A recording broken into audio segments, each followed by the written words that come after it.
സംസ്ഥാനത്തെ പ്രധാന വിനോദസഞ്ചാര കേന്ദ്രമായ മൂന്നാറിൽ DTPC കെട്ടിടം വർഷങ്ങളായി കാടുകയറി നശിക്കുന്നു. സാമൂഹ്യവിരുദ്ധരുടെ താവളമായി മാറുന്നുവെന്ന പരാതിക്കൊപ്പം സഞ്ചാരികൾക്കുള്ള അടിസ്ഥാന സൗകര്യങ്ങളുടെ അഭാവവും പ്രതിഷേധത്തിന് ഇടയാക്കുകയാണ്. മൂന്നാർ ടൗണിന്റെ ഹൃദയഭാഗത്തുള്ള DTPC കെട്ടിടം വർഷങ്ങളായി പരിപാലനമില്ലാതെ ഉപേക്ഷിക്കപ്പെട്ട നിലയിലാണ്.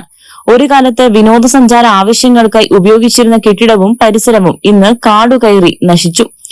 രാത്രികാലങ്ങളിൽ ഇവിടം സാമൂഹ്യവിരുദ്ധരുടെ കേന്ദ്രമാണെന്ന് പ്രദേശവാസികൾ ആരോപിക്കുന്നു. മൂന്നാർ പോസ്റ്റ് ഓഫീസ് பகுதியில் TTPC கட்டடம் குறைய நாளுகளில் அடைஞ்சு கிடக்குது.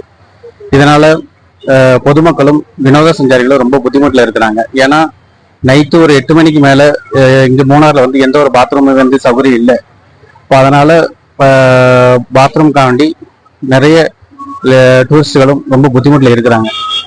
அதனால அது மட்டும் இல்லாமல் நைட் ஆன உடனே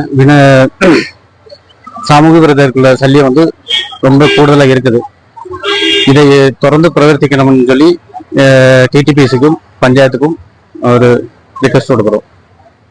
പ്രതിദിനം നൂറുകണക്കിന് സഞ്ചാരികളെത്തുന്ന മൂന്നാറിൽ ആവശ്യത്തിന് പൊതു ശൌചാലയങ്ങളില്ലാത്തത് സ്ത്രീകളും കുട്ടികളും ഉൾപ്പെടെയുള്ള സന്ദർശകർക്ക് വലിയ ബുദ്ധിമുട്ടാണ് സൃഷ്ടിക്കുന്നത്. DTPC കെട്ടിടം നവീകരിച്ച് വിനോദസഞ്ചാരികൾക്കും നാട്ടുകാർക്കും പ്രയോജനപ്പെടുന്ന രീതിയിൽ ഉപയോഗപ്പെടുത്തണമെന്നും അതോടൊപ്പം ആധുനിക പൊതു ശൌചാലയങ്ങളും മറ്റ് അടിസ്ഥാന സൗകര്യങ്ങളും അടിയന്തരമായി ഒരുക്കണമെന്നും നാട്ടുകാരും വിനോദസഞ്ചാര മേഖലയിലെ പ്രവർത്തകരും ഒരുപോലെ ആവശ്യപ്പെടുന്നു.